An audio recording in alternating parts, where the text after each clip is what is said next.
I first felt a call to ministry when I was 13. I didn't accept the call then. I didn't know specifically what God wanted me to do. But when I was 17 and making plans for life-changing events after high school, I became serious about the direction I would take. I still didn't know exactly what God wanted me to do, but I felt like God was calling me to full-time ministry, and I did accept the call then to wherever God called me, whatever God called me to do, I would do that. And coming from your experiences, can you tell us a little bit about your ordination experience?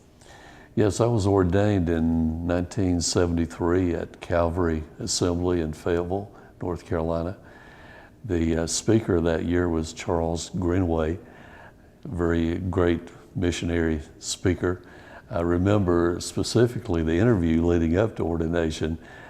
The interviews were done in the boardroom at the district office in Dunn at that time.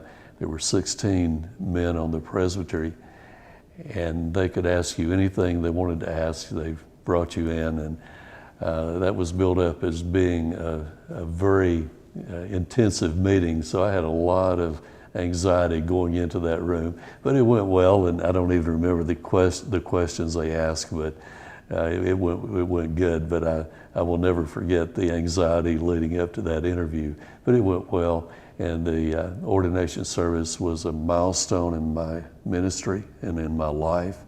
And I look back at that and remember it almost like yesterday. It was an extremely important time. The church planter and senior minister in my life was Fred Sorrells from Franklin, North Carolina.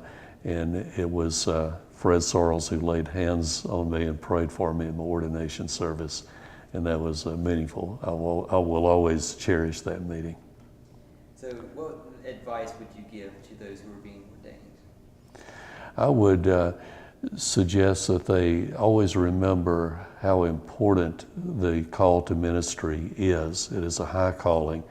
Billy Graham once said that he would not step down from his calling as a minister to be a king. It is that high and holy calling that we have as a minister. When we do an ordination service in North Carolina, we try to make it special because we believe it's a special calling. We do the normal things that the biblical mandates to lay hands on the person being ordained and the scripture and the prayer.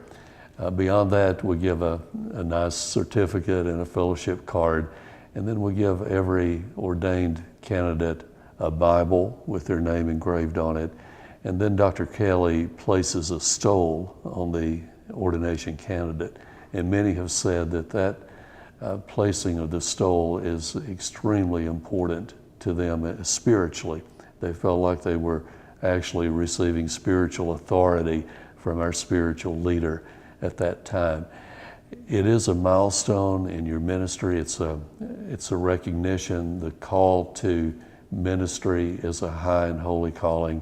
And I would just ask all the ordination candidates to take that very seriously, and it will be an experience they will look back on and remember all their lives.